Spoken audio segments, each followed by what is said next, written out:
Tatawagin ko po ay yung second place. Yung second place po ang tatawagin ko. So it means ang hindi ko tatawagin ay siya po yung first place. Okay.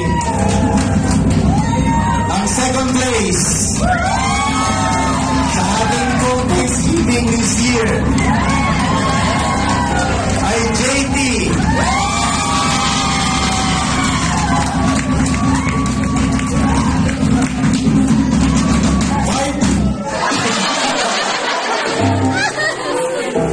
JT. Ang second place ay JT.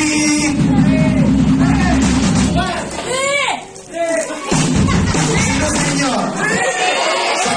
Sino po ang sa isip nyo na second? JT3 o JT2?